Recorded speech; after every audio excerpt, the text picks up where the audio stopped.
Hey, Podnutsians. Welcome to Linux for the Rest of Us, episode number 253. This show is brought to you by extreme long-term supporter by the name of Paul Bell.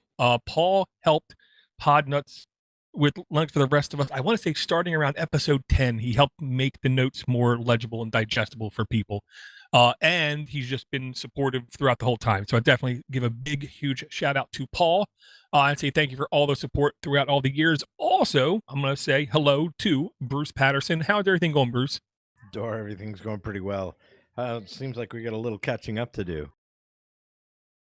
Yeah. And what I'll say is, I cannot on every show, Android App Addicts, Linux, for the Rest of Us, BBC, explain why there has not been more shows out than there should have been in reality. If you want to update on that kind of personal information, go ahead and listen to Door to Door Geek TDG episode number 44.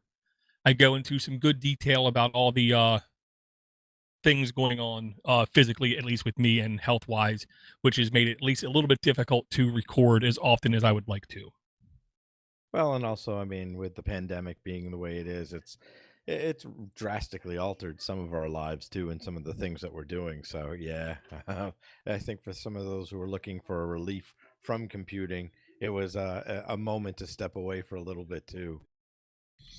Yeah, and like my job has changed. My 9 to 5 job has changed since the pandemic started, kind of thing, to where now I'm like a developer in air quotes, but I'm a developer in what is called a low code solution.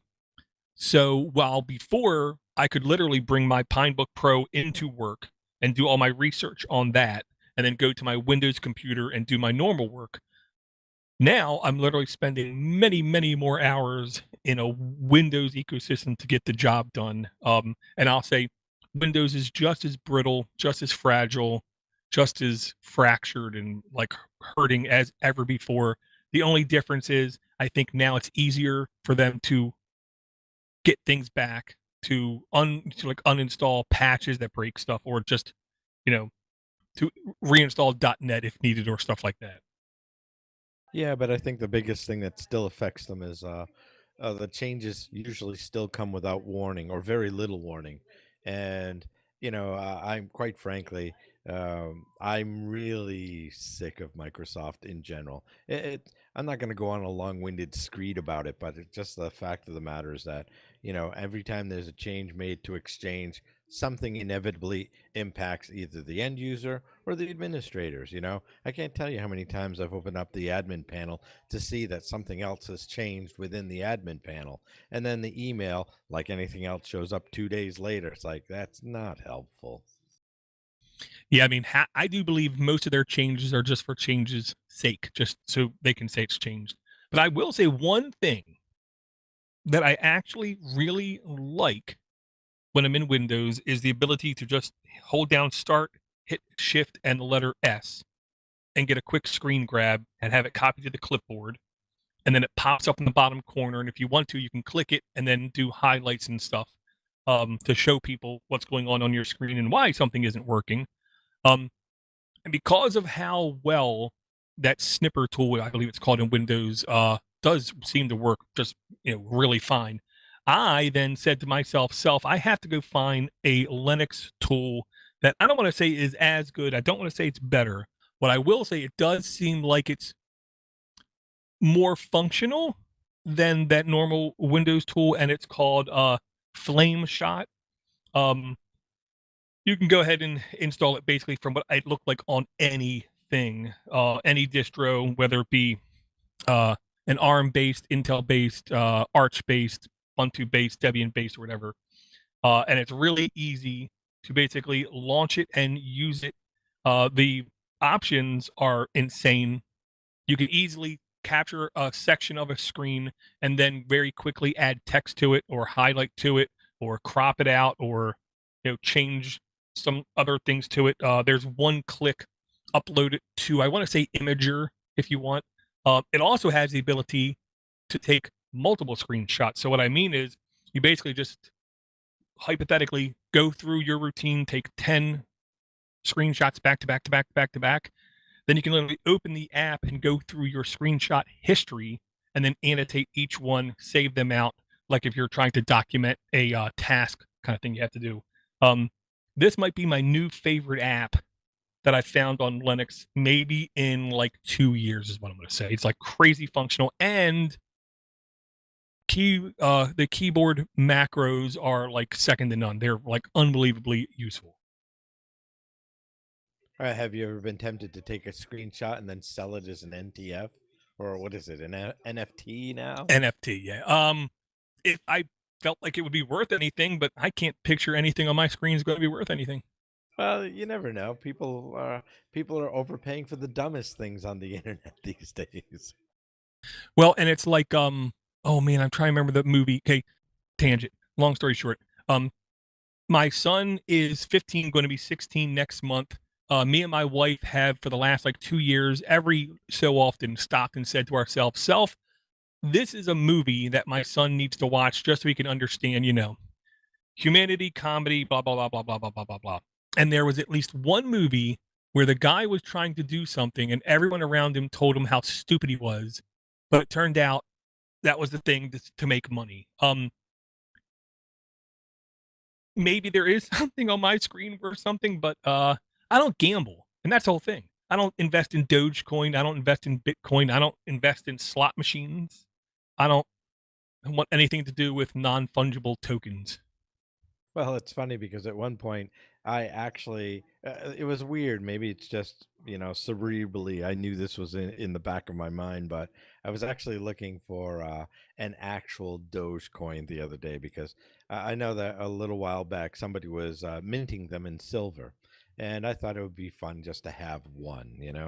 And then, of course, those started to take off. And it's like, wow, did I really miss an opportunity here? But I don't know. Who's to say? I think I'm too far in the game right now to care about cryptocurrency, but things could change. Well, and I mean, here's the thing: if you really want to, you can start to invest right now in it, and you're fine. The only difference is you're not going to be able to say, "I have $30 billion in 30 years" or whatever, because I remember back in the day, you go to the website and just click the button, and you could get free bitcoins because they were that easy to create, kind of thing. And yes, of course, I think if I would have, only if I could have, only if I, whatever, wah wah wah, I'd be whatever. But it's like I told my financial advisor when he asked what were my retirement plans. I said to work till I die. Um, and I'm perfectly content with that. Actually, it's funny you mentioned that because I hired one for the first time this year too. And for all the sports fans out there, just remember your financial advisor has to be a fiduciary, um, because that's the only way that you know that the person's working in your behalf as opposed to for themselves or for the company. But one of the other things that the pandemic also brought around is the realization that I don't care for technology. I really don't. Had some. I've had a couple of months to do some real, reevaluation of where things are, and I'm in the back nine of my career as it is, and I do know that if there's something else out there that's worth pursuing, maybe it's time to.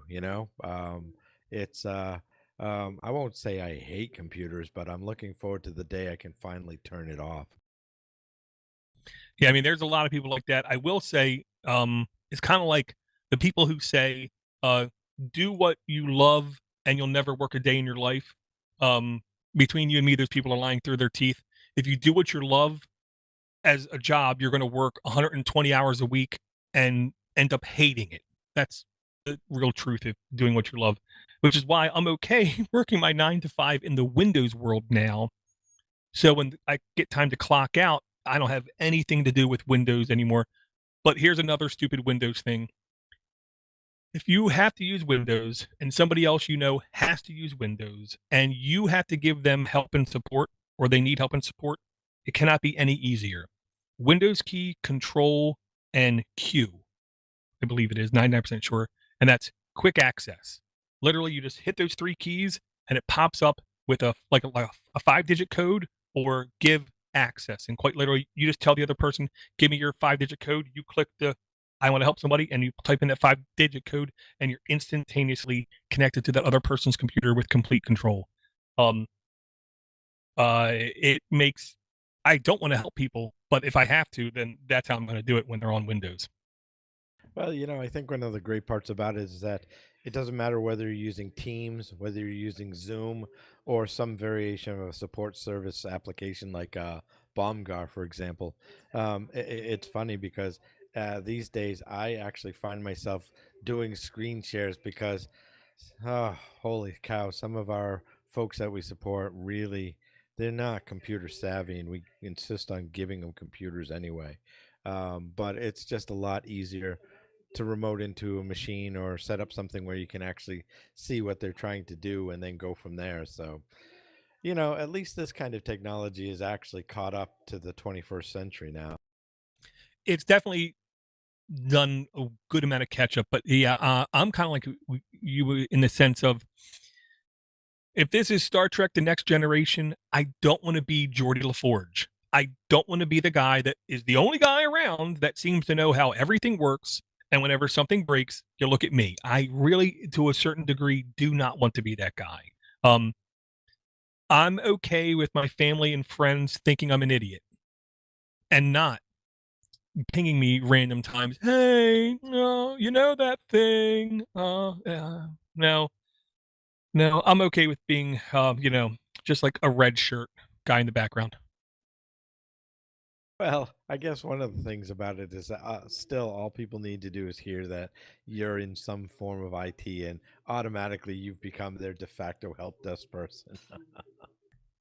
Yeah, my answer to everyone for everything now is just get a Chromebook. Doesn't matter what the problem is, just get a Chromebook, because when you do, you're going to stop asking me questions. Or in this case, I just tell people, a Mac is a really fine product. Go to one of their Genius bars; they'll help you out. Yeah, yeah, yeah.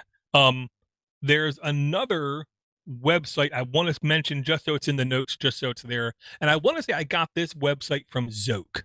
Zoke is another long time good guy, good supporter, just friendly guy. I've never been able to find a really good ad blocking test site. And I remember looking for months and months and months and months. Because, I got my Pi hole running down here. You can run Brave browser. You can do all these things. Because these ads are getting like sickeningly disgusting, way too much kind of thing.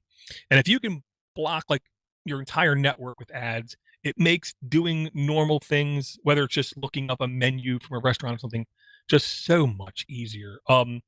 This is a GitHub page. It's basically one of those like active GitHub pages where I'm very happy to say right now they have fixed it on their website. To where it's basically you just click the link, it runs, it churns, and then it basically does an estimation. I'm very happy to say right now on my network, 100% of ads are being blocked, including the entirety of Amazon is being blocked on this computer. Facebook is being blocked completely on this computer. Twitter is completely blocked. LinkedIn's completely blocked. All these things are completely blocked on this one computer, because this is the computer I use to display web pages for shows. So that is the one I have like tightest lockdown. So if you're running either AdBlock Plus or Brave or Pi-hole, or you're running something where you think you're blocking ads, this to me is a great little page to hop to see how good you're doing. And we're in the same category because I too have 100% blocked hosts. Nice. And any chance I get a chance to kick Jeff Bezos while he's down, there's a new, well, I don't know if you heard, but Guy Fieri, everybody's favorite Food Network troll, has signed a new 5-year deal with Food Network. Whatever your preference, whether you hate him or love him, it doesn't matter. But I do think that he's done a lot for restaurants, and you can't argue against that. $25 million to help restaurants in general. And so anyway, he had mentioned that he had sent a email out to the top 500 CEOs to ask them if they'd be willing to make a nominal donation of $500. And he says, well, I won't name any names. Of course, we had a few people who said that they wouldn't help us out. And he goes, but I do want to say that Jeff wasn't helping us at all. Yeah, I mean, so many mixed feelings about him. Some of his shows are semi-entertaining, diners, drive-ins, and dives, like that.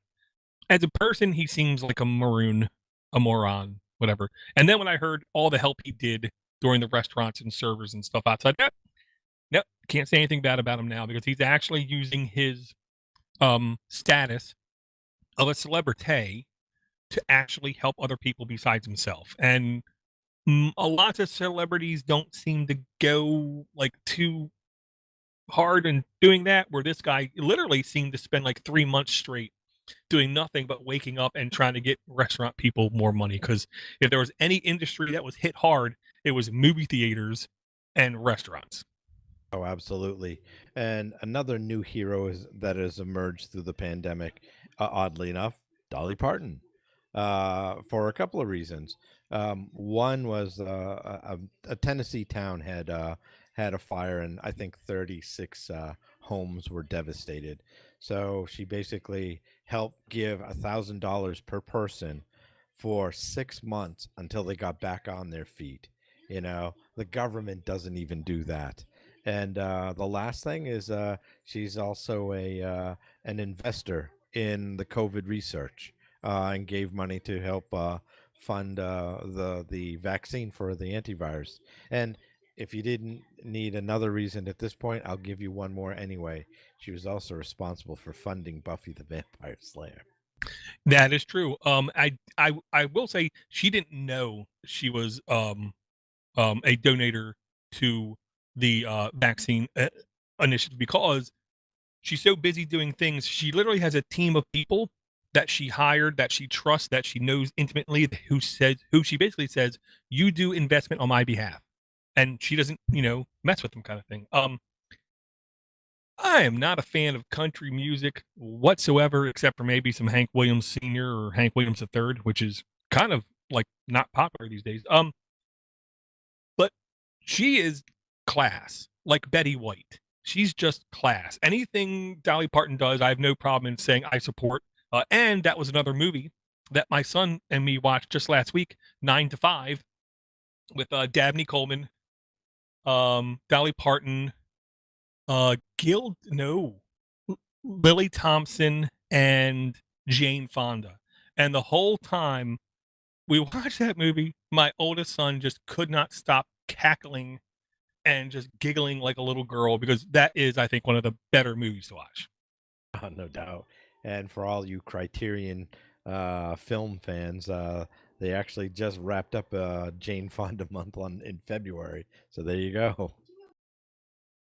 Yeah, and I immediately said after watching that movie with my son, I said, now I'm sorry, but there was another movie that we should have watched that I completely forgot when I saw Dabney Coleman, and that was Cloak and Dagger, which I want to say Huh. was like 82 or 83. I don't know that one. Long story short, Elliot from E.T., the kid, is in this movie. He's the main star where he has imaginary friends. His imaginary friend is Jack Flack. Jack Flack is this imaginary super spy superhero who just happens to look exactly like his dad. And he accidentally stumbles across a spy thing and gets involved, shooting, bang, bang, all kinds of crazy stuff. And at the end of the movie, it turns out his dad is the best hero he ever had, kind of thing. And Dabney Coleman in a non-comedy role just killed it, just did great. I'll have to check it out. Yeah, another movie like that I'm going to have to show my son is the Last Starfighter, where it's not comedy, but even though I'm focusing on comedy with him, but once in a while I got to throw in something else. It's funny you alluded to parts of country music that may not be as popular these days, and since we're talking about tone deaf, uh, very surprising that the Free Software Foundation tried to slide in the Richard Stallman. Hey, he's back. Yeah, I mean, I want to literally just stop and say, what the hell are you guys smoking over there? I mean, they got rid of him because he said some incredibly insensitive thing. Now, everybody who knew of him knew he was incredibly insensitive, like in the 90s kind of thing, okay? So what he said to the people who were aware of him was no surprise at all. And they canceled him, kind of thing. And then what was it, like less than 9 months later, they like try to quietly bring him back into the fray, and they use the excuse of, well, who knows as much as he does? Because like we like need him, we need his expertise, we need his knowledge, we need his wisdom. Without that, we're all going to go to hell in a handbasket kind of attitude. I guess I couldn't disagree more with that assessment because I mean I've met John Sullivan, the current president, and he's a bright guy. I really fail to see why they would think that they need somebody like Richard Stallman back in their board because that's tone deaf all the way through. And let's face it, when you start losing supporters like Red Hat, Fedora, and all of these other distros, and not to mention some of the larger companies, shouldn't you put the brakes on that and say, well, wait a minute. All right, well, we made a mistake. We're going to get rid of it. But it seems like they're willing to go down with the ship here, which is shockingly short sighted. Well, I mean, everything runs its course. Maybe it's time for the FSF to just be dissolved and be absolved, and if something take its place, I don't know. Because to care that much about him and not care as much about losing the sponsorship things you have tells me there are things going on that I obviously either unaware of, or the people making the choices are incredibly incompetent. Either way, all I can say is grab your bag of popcorn and let's just see what happens. But I don't think it's going to be anything. I think you're going to like end up cringing multiple times. So here's another thing that we can throw out there. Since I'm bashing on them, I might as well continue my path. So it leads me back to whoever does their communications because you and I remember that there was somebody that we know very well who was up for a position to do exactly that and probably would have done a smash up job because it's just the way it is. And I have to tell you, if I've very rarely heard anything coming out of the Free Software Foundation in months, and I mean it's not like they're saying we're busy. It couldn't be that. I mean, and it's I don't know. I mean, are they in danger of just becoming a niche group? And at this point, maybe you're right. Is it time to dissolve? What are the what guides them these days? What are they actually fighting for? And that's the whole thing. Like you said, they've not been clear. Well, let me rephrase this. I can't tell you the last time when I looked at the FSF and I knew exactly what they stood for, exactly what they were shooting for, and exactly what would make them happy. Their transparency has been about as good as your local police stations, is the way I'll put it. Not very good. They definitely need to be more communicative, hold like more public events kind of thing, I guess. I don't know, to where people can ask them questions and they can answer questions instead of just once in a while throwing up a thing about how they hate Nintendo or somebody else. And actually, to sort of dovetail off of that, one of the big things that they had going on a couple of years ago is that they had somebody dressed up in a GNU suit and stand in front of Microsoft to, protest whatever it is they're protesting that day. Same thing with Microsoft. I mean, with Apple. And I'm thinking, Jesus Christ, is that really effective? Because when the day is done, I'm pretty sure it's not. You're now just a sideshow. It's no better than having Gritty from the Flyers come out there and start protesting things. You get somebody hiding in a mascot suit, and to your point, they should be out there saying, "Hey, this is what's happening." Whether it's a flyer or, like you said, talking to somebody. Why aren't they having events in places that matter, like schools, universities, things like that? Instead, you get a Libre Planet that comes around once a year and they get to preach amongst themselves, and that's not effective. Yeah, and that's the whole thing. It's easy to talk to people who already believe you or they're already in your camp. The most difficult thing with any of these organizations is getting new support. And you're right. High schools, colleges are where you have to go. This is 2021. You can't just put up your little juice stand at the end of the corner and expect everyone to come to you. You have to go to them. But not to be outdone on what the hell's going on with your organization, the OSI had their own issues, the Open Source Initiative. They had a election to have people go onto their board, and it turned out there was voting irregularities, aka it was a crooked election. Somebody was literally manipulating votes on these kind of things. Look, I'm happy they called it. I'm happy they're at least being moderately transparent about it, but then that goes into like, why?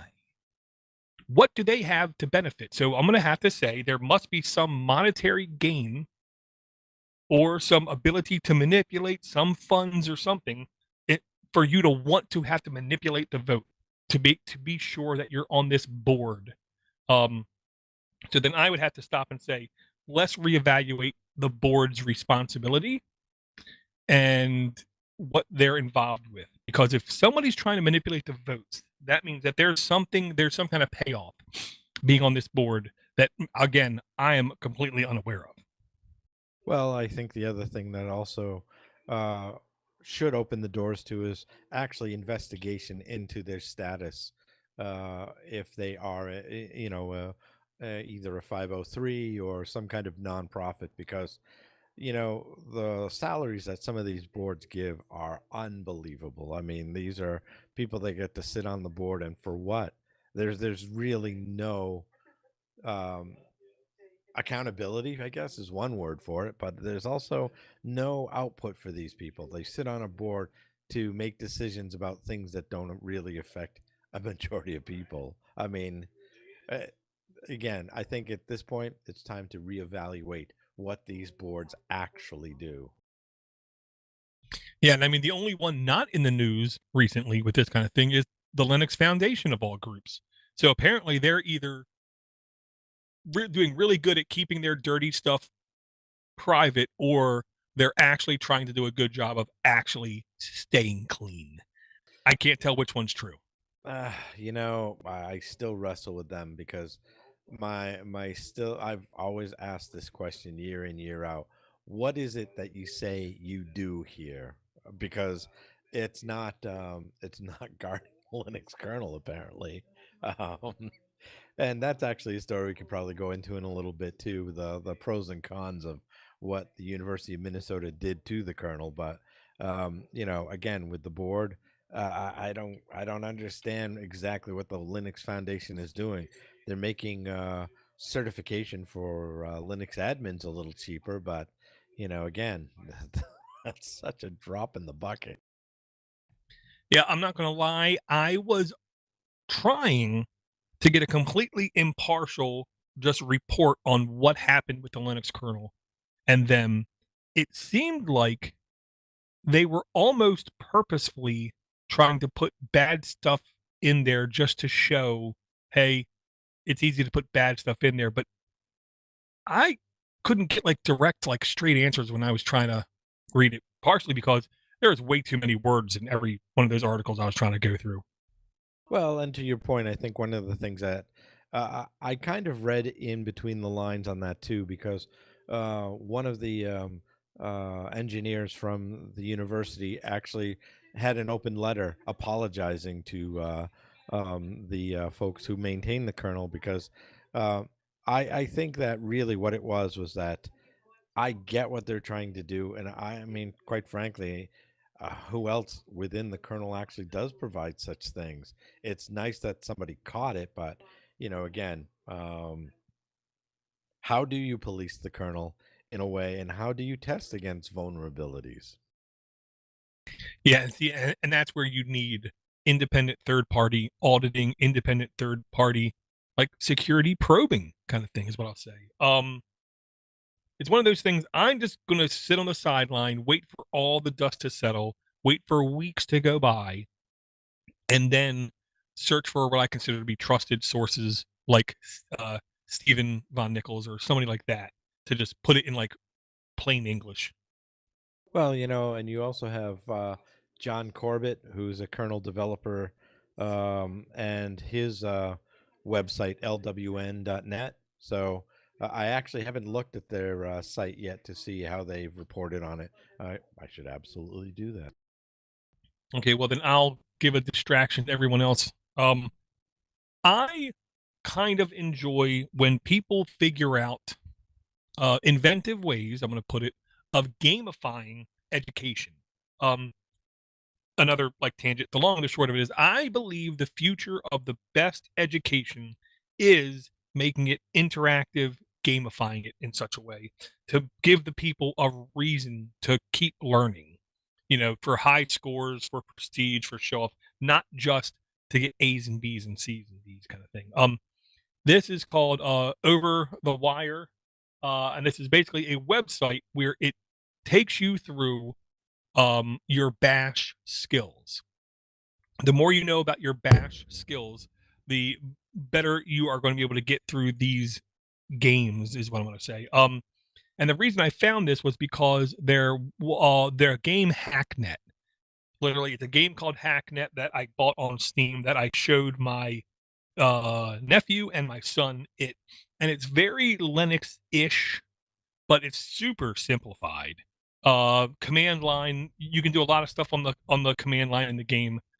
Some of the commands are actual commands. A lot of the commands are just fictitious things, kind of thing. But it gives it a basic idea of how you can circumvent systems, get around security, do probes on networks and stuff like that.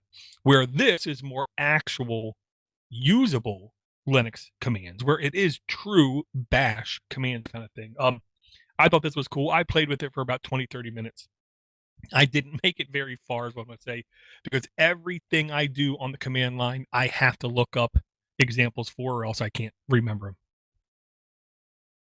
And actually, it's funny. You can also segue that into the ultimate Linux cheat sheet. Um, and in that line that you put in there, do you want to become an ethical hacker? And that actually looks like a really interesting uh, article. Yeah, I'm a huge fan of cheat sheets. For the longest time, I would literally print out these things and put them on my cube wall or put them down here on the wall, or I would literally just have a monitor up with just that cheat sheet on it. The other example is I had the i3 cheat sheet as my blank page when I start up a new browser. That was how often I needed to like remember those commands. Um, Now i3 is my bread and butter. It's the one I always try to load. Even, on my Pine book, I still run KDE Plasma and it runs fine. I still have good GNOME running on a box or two and it runs fine. But when I need to be productive, I still hop on i3. And I love the idea of just more and more cheat sheets just to make things a little bit easier for me to understand and remember. Actually, let me ask you. So I have a different understanding of i3. It's an application that we use, but what is your definition of i3, Um, or what is it actually? it's a window manager. It's not a desktop. Because with a desktop, you have more things with it. GNOME is a desktop. KDE is a desktop. OpenBox is more of a desktop. i3 is like awesome, where all it is a blank canvas, very minimal things going on, except it's incredibly highly customizable, configurable, um, very keyboard driven. Um, it's the kind of desktop when you launch an application, it expects to be full screen kind of thing. So you really need to be more using desktops. So like right now, I have 7 active desktops on my main rig right here. One is running Mumble, one is running email, one is running my Bluetooth, one is running my PAVU control, one is running an incognito version of my browser, and the other one is using my normal browser kind of thing. So it's just a different way of organizing your desktop, is the way I'll put it. Okay, now that's much different. The i3 I know is actually an interactive phone client. So, all right, very good. Yeah, it's I want to say the right word is it's a tiling window manager, aka it's the kind of thing that you could believe you could have ran on a computer in 1982. Okay. All right. Fair enough. Yeah, and a link to that cheat sheet and everything else will be in the notes. I will say, and I will say I did hear this link on. I want to say it was a podcast called Unsupervised Learning. Um, I want to say the guy's name is David Usler, which I'm sure I'm like butchering how his name is. Um, but he's a really well-versed security guy who's definitely been in security for a while. He definitely understands a lot of the things that are going on. And he saw this news article, and it's basically Microsoft open sources its tool that it uses to use artificial intelligence in simulated attacks. And when he went into the nitty-gritty details of this, he said, I don't think people understand. This tool is literally going to revolutionize how we do security, because you can literally put this tool against your network, and then it has a partner program that uses AI to defend your network, and you just basically set them loose and you see what happens on your network. And he believes this is the kind of application that when it becomes more mature, which he said it will probably take a year or two, when it becomes more mature, you're going to have security people basically losing their job, because this tool will be able to do a lot of things that human beings just really can't do, because this can do 100 million simulated attacks and reactions as fast as the hardware can push it. Where with humans, you always got to stop, evaluate, think, determine, do kind of thing. Oh no, in fact, AI I think is what will also finally get rid of all these other antivirus clients at this point because there was a security conference I went to not too long ago, which actually featured different kinds of AI involved in troubleshooting network issues.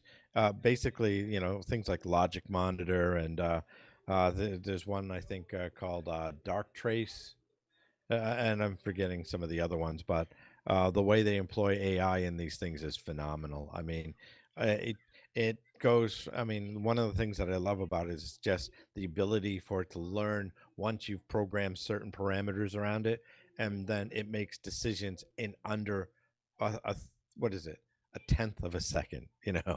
And that is phenomenal when you have something that acts that quickly. And in today's world, that time makes a difference, all the difference in the world. Yeah, and it's like, computers are only getting faster, storage is only becoming cheaper, RAM is only becoming more abundant, to where those kind of machine learning algorithms will only be more effective at a quicker rate of speed. Um, I I'm with you. I firmly believe, the idea of antivirus software as it's traditionally thought, where you're looking for pattern matches or heuristic behavior kind of things, they're going to be like the extremely antiquated way of doing it. Instead, you're literally going to have machine learning evaluating IO activity and if it's suspicious or not, kind of thing. Yeah. And the good thing about security is we're never going to have it figured out. The bad thing about security is we're going to never have it completely figured out. So there's actually an interesting tidbit.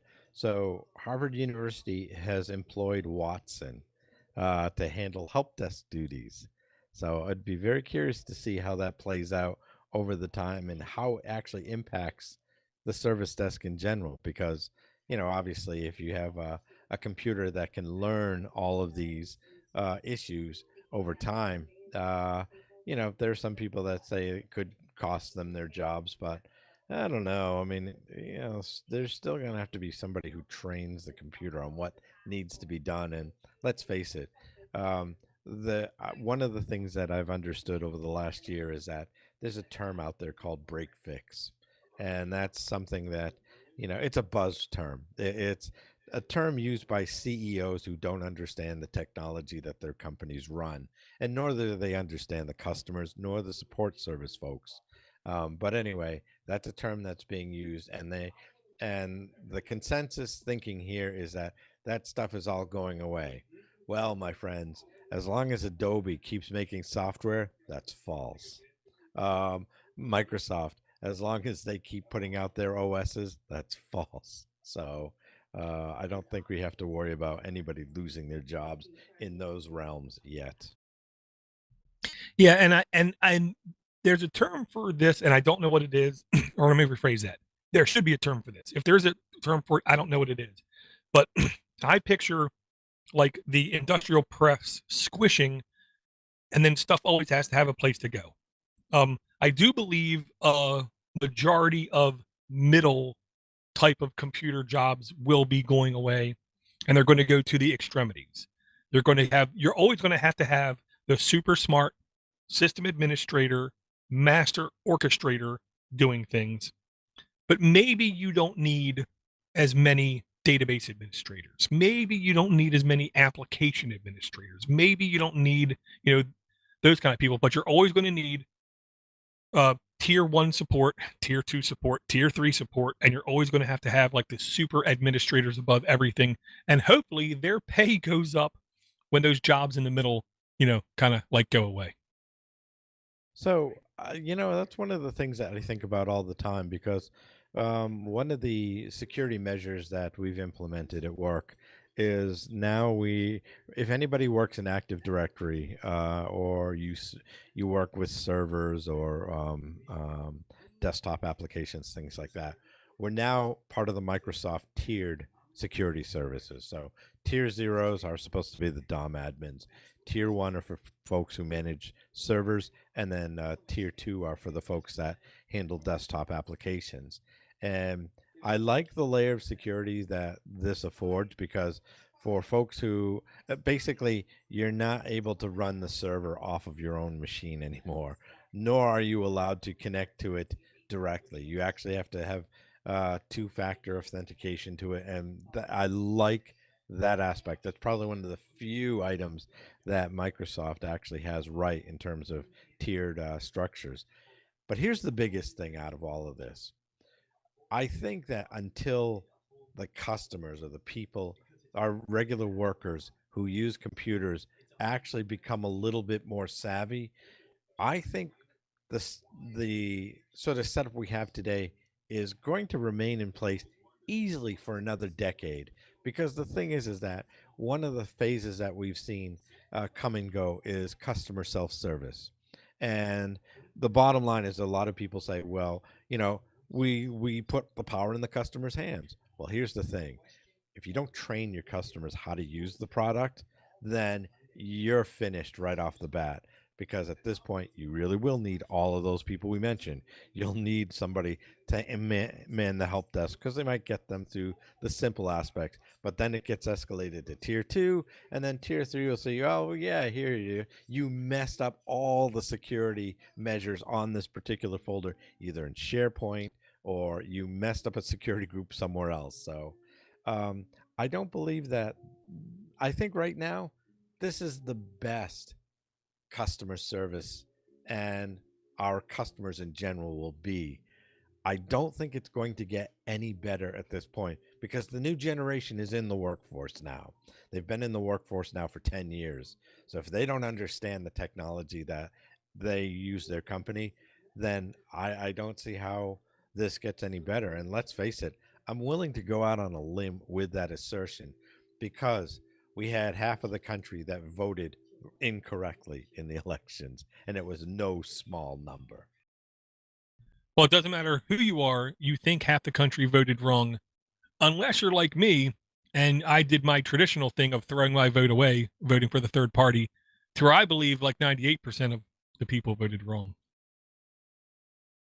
But And that's fair enough. but but that's something I think that needs to be looked at because there's an assumption made by the CEOs of companies that think they know where security or customer support is going for the tools that they use. But until CEOs understand the software that runs their company, it's a lost cause. yeah, and like the hardest thing I think for any executive to do. Oh, I'm going to paraphrase James Randi here. James Randi, don't know who he is. I'm sorry for you. He's long dead. Well, a couple years. He once said, "Have you ever noticed that when someone is awarded a PhD, they have to walk across stage and accept this piece of paper from someone, and that someone is always wearing gloves? Do you know why they're wearing gloves?" He said, "I believe I know why they're wearing gloves when they hand that paper to that person who's getting awarded the PhD, because that PhD is coated with a very volatile, active chemical on it, to where as soon as that PhD person is handed that piece of paper, that chemical immediately penetrates his skin, gets absorbed into his skin, modifies his DNA in such a way that he can no longer say, 'I don't know.'" Um, the executives that I've seen have a very difficult time saying, "I don't know," and asking someone below them who's in the trenches, who have scars all over them from being in the trenches for so long, who've witnessed things, who've seen things, and just ask them, "What do you think? Why do you think that? And what do you think we should do?" Because a lot of time, the information that can be gathered from the people who are in the trenches in your company are the way to actually do better for everybody in the company. And so many executives, I think, have a very hard time just admitting, "I don't know." Well, and I also want to say that this is equally shared all the way across because security is such a big thing these days. Well, here's something for security professionals: make a policy, make a decision, and write it down, because you don't. In fact, most of the time it's, this is what we suggest. Well, stop suggesting, because that's not security. That's hedging your bets.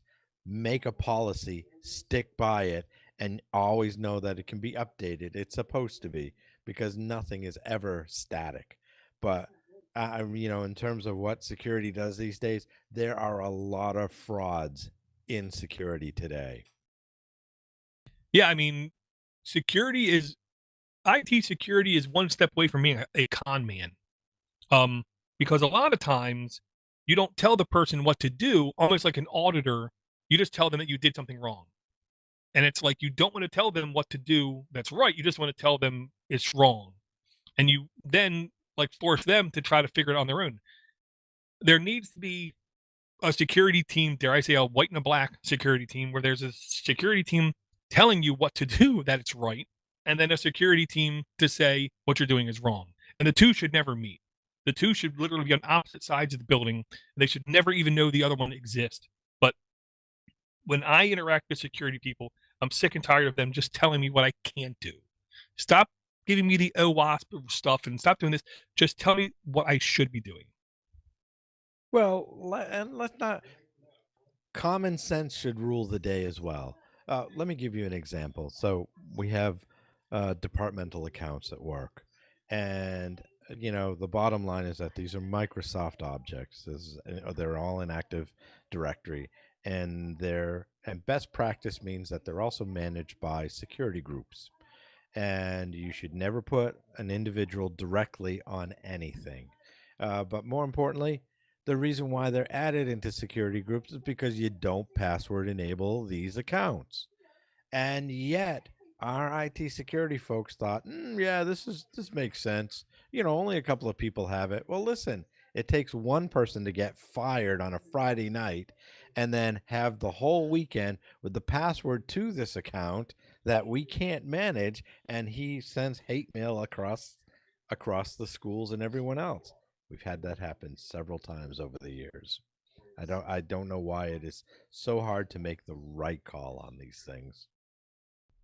Yeah, I don't. I'm not going to say I have the correct answer. I will say I did say like a while ago that you know the nerds will say the year of the Linux desktop is when we're winning.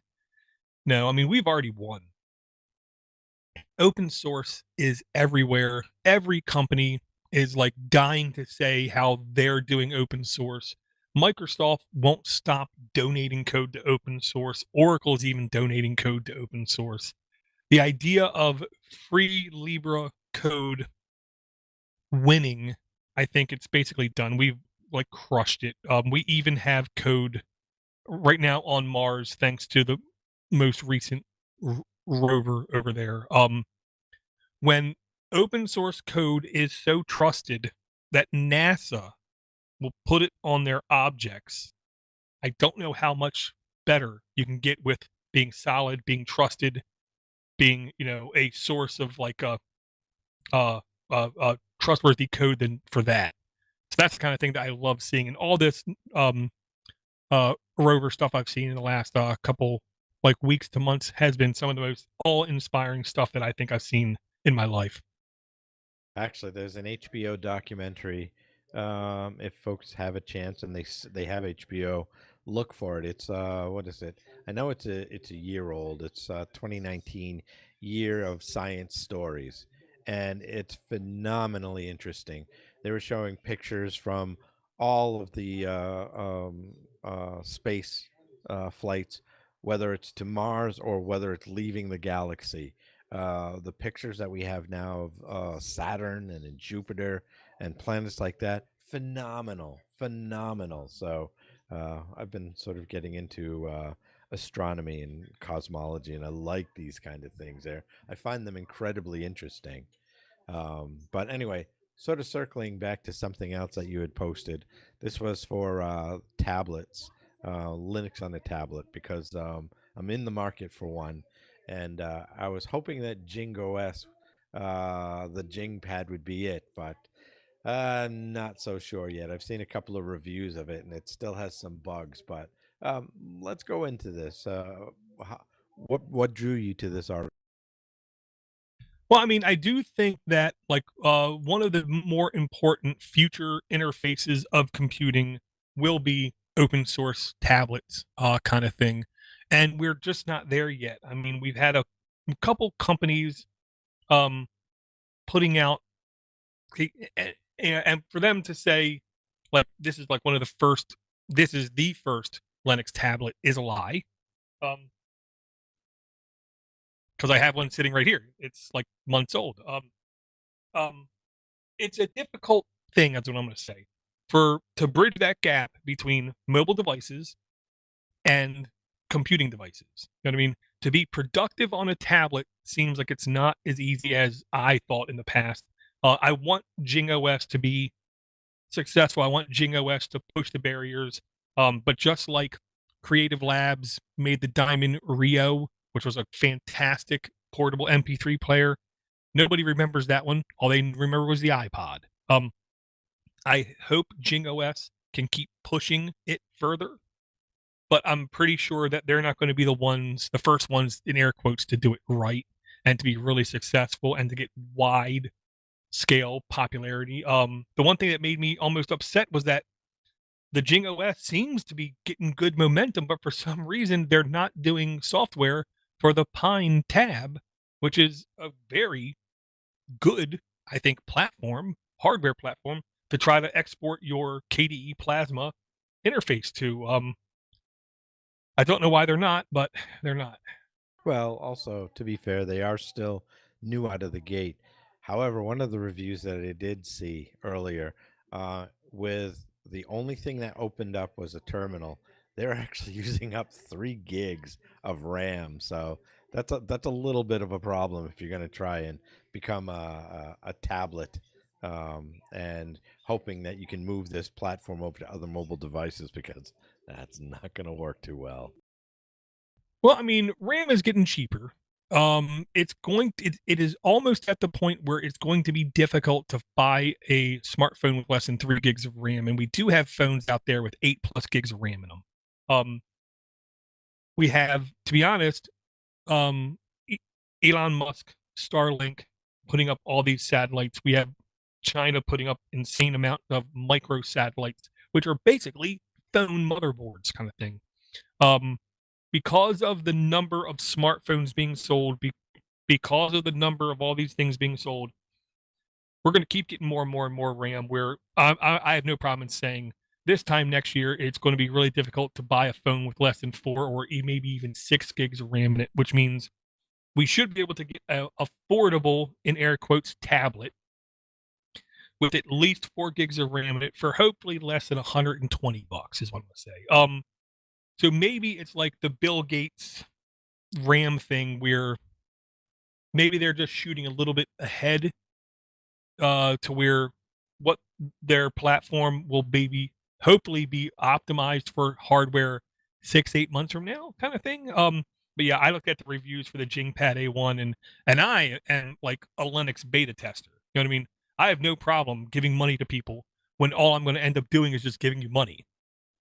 What you give me is not going to be something I can use in my daily routine like every day and rely on. To be honest, the Jingpad doesn't seem like the kind of device that I could do even a good amount of workflow on. It would be literally just a thing I could watch a TV show or two on, because I'm pretty sure if I watch full screen video, I wouldn't be able to get like an hour worth. Which actually is interesting. Have you actually seen the Surface Pro yet? Oh yeah, yeah, yeah. More than a couple people at my work have had couple iterations of the Surface Pro, and the hardware is some of the best hardware I think Microsoft has ever done. I just don't like the OS. Yeah, I think that's one of the downfalls because all it takes is a video, and about 15 minutes in, I'll tell you, the tablet runs so hot you could fry an egg off of the back of it. Yeah, and that's the other thing. And I know heat equals power, so you're not going to get great battery life when something gets hot like that.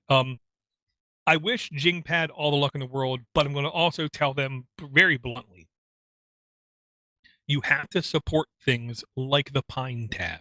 You also have to support flashing this operating system on things like the Amazon Fire tablets, because the communities that those hardware have around them would jump on you guys and give you guys great support back. To try to do this all on your own, Jing OS, I don't know what you think. You need other people. You can't do everything yourself. Stand on the shoulders of giants before you. Get other communities involved, and you will see much, much, much more success, in my opinion. Oh, absolutely. I think my only hesitancy right now is that you know, uh, it's not a hate, but I'm always hesitant for a Chinese product, especially anything given the state of where we are with technology and China in general. So those are my concerns. Much like the same if I were running Deepin. Yeah, yeah, yeah. And I will say, Deepin has supposedly, in air quotes, lost the crown of the best looking Linux desktop, is what I kept seeing, I kept hearing, I kept seeing whatever. So then I decided to finally go look at what they were talking about. And it's a distribution, I want to say called Garuda, Garuda, Garuda, which is a KDE Linux desktop that they say is like blows away Deepin desktop. And I go and I look at it, and it looks like the most annoying, in my way, operating system I think I've seen in years. I'm like Linus Torvalds. I believe the job of an operating system is to be transparent, get out of your way, let you run the applications you need to run, and don't be something I have to learn, kind of thing. And this to me looks like it's unbelievably busy. With it wants you to know it is there with the Garuda assistant, with the Garuda settings manager, Garuda network assistant. It just seems to me to be too much. Well, I think these neon colors too. Uh, I'm not sure if they're trying to appeal to Mac users. They might, but it's busy. There's no doubt about that.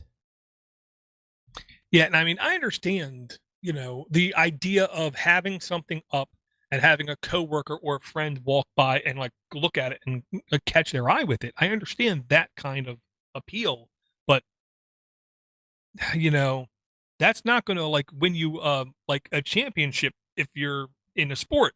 It's just going to get people's attention to you. In my opinion, to be the best desktop, pretty is pointless. It's function over form. That's what get things done. You know what I mean? People at NASA, for instance, aren't going to be running this desktop, okay? Because it's going to get in their way and it's going to make them slower in getting their job done. Just a guess. No, I think that's accurate. You look at some of the longer standing. Now, I could see some form of Ubuntu adopting this kind of a desktop, no doubt about it. But when you look at some of the old stalwarts like Debian, or even, they have a heartbeat, Slackware. It'll be interesting to see what version 15 looks like, or will they jump to another number altogether? But word from the camp is they're getting ready for a new release. So I've been very curious. I might actually download that onto my production laptop. Very cool, very cool. And what I'm going to end with this is I really don't understand even putting the words together. The most beautiful Linux desktop, the best looking Linux desktop. Nobody says who has the best looking NASCAR. Nobody says which basketball team has the best colors in their jersey. Nobody says what stadium in baseball has the best look to it, kind of thing. No, I want results. Who wins the most? Who has the highest percentage of this? Who's getting things done? I don't care what the color pattern is of, a sports team. It just confuses me. Well, especially when the day is done. That's the beauty of Linux. You can absolutely change whatever distro you're on. You can make it as colorful and as loud as you want it. This is nothing new. Very true. Very true. I want to say there might have been one other link I wanted to jump on. I cannot remember what it was. Oh, yeah. This I just wanted to mention just because I wanted to mention, just because I wanted to mention. One of my podcasts I really like listening to, I want to say it's just called RGB. And what it is, it's basically old school gaming related kind of thing. If you are at all interested in emulating, because he even admits now there are collectors who want their Nintendo and their Sega Genesis, and they want them, but they want them to sit there and look pretty. And then when it comes time to actually play games, they don't want to wear those systems out. So they literally buy like this piece of hardware called a Mister Mister. And what it is, this is a super affordable programmable field array, is what it actually is, to where you can basically, with this one piece of hardware, you can load virtually any gaming console for the last, excluding the last like 8 years worth of consoles, and just play games kind of thing. The community, the open source community of developers around this piece of hardware seems like it's insane how much they're doing and how much they're benefiting. And the real reason I'm interested in this kind of thing is I like the idea of being able to archive history, especially in this sense, gaming history. A lot of companies do not want you to be able to play games off of old systems because those old systems are dead. You have to buy the new system. I'm a fan of being a archivist to take these old games and put them in a way so younger people can experience them kind of the way they were meant to be um de- delivered. So people around this Mister, while companies I'm sure will say that they're breaking law, I look at them as archivists. They're doing the work that I think really needs to be done in this kind of arena. Well, what I'm trying to understand is why there's even pushback against it. Because if somebody is taking old technology that you no longer want to support, why be a dick about it and hold on to the patent when you can just simply send it out into the wild and say, do what you will of it, you know? Because I agree. In fact, I picked up what is it's not the old Atari system, and you can get them at Bed Bath and Beyond. $40 gets you over 120 games on the original looking console, things like that, Xbox, the whole nine yards. I mean, it's all there. If you can keep that stuff going and you enjoy playing it, what's to stop you from doing it? Yeah, and while I don't have any time to play games anymore kind of thing, I really don't. I just would love the idea of having it there. So when hypothetically my son asks me a question, well, here, I can show you this game and boot it up and show them old games. So many now platforms have online digital stores where they want you to sign into your Xbox account and buy this game pack instead of getting old hardware back up and running again. Yeah, we have enough e-waste. Thanks, Apple. Ding. So so yeah, yeah, find something old and resurrect it and bring it back to life. Absolutely, absolutely. Looks like we've been going for about an hour, Bruce. I think we're done pretty good. Yeah, and I'm waiting for the distro watch news to update too, so I can get that out of the way today as well. Huh? And there it is. Nice. Very cool. All right. If anyone wants to get in contact with us, it's really easy. All the links are in the notes. If you look for us on a podcast platform and you don't find us there, please let me know, and I will make sure that we are on that podcasting platform. Linux for the rest of us. We try to be a podcast for all kinds of Linux people, not just the hardcore nerds, but just also try to be friendly to the newer people. It's very easy to send us an email.